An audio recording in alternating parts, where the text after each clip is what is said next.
Kui klõpsatakse rohelist lippu, siis skript käivitatakse, pliiats lastakse alla ja kui pliiats on all, siis liikumisel jääb joon. Katsetame, käivitame rakenduse.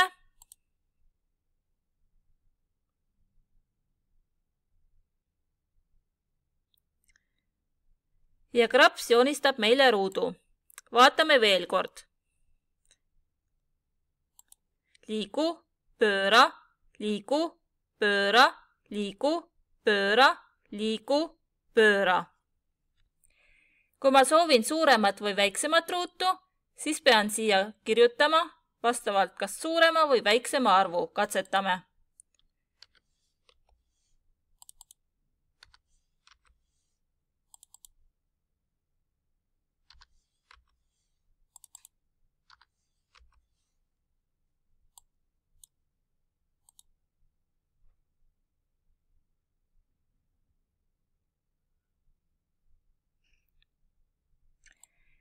Ja kraps joonistas meile ruudu, mille külje pikkuseks on 30 punkti. Niiviisi küljepikkuste muutmine on üpris ebamugav. Kui me vaatame seda skripti, siis näeme, et siin on ühesugused käsud. Liigu 30 punkti ja kuni siiamaani 4 käsku. Nii edasi. Näeme, et siin on liigu 30 punkti ja jälle samasugused käsud. Liigu 30 punkti ja samasugused käsud. Ja kui me paneks siia nüüd ühe oota juurde, siis need 4 viimast oleks ka samasugused käsud. Ja näeme, et seda 4-käsulist plokki on 4 tükki.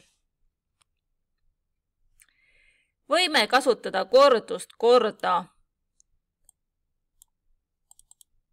4 korda, panna selle osa, mida korratakse siia korduse sisse ja need plokid, mida vaja pole, viskame ära. Katsetame.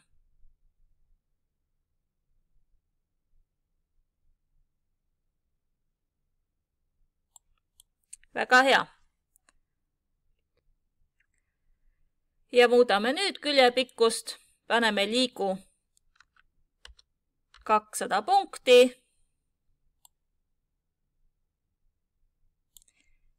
Ja käivitame rakenduse.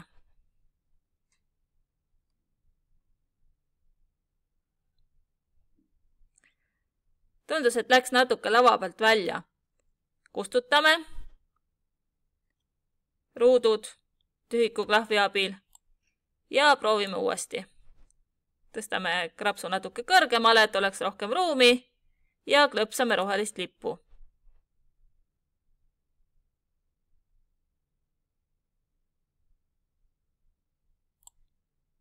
Ilus!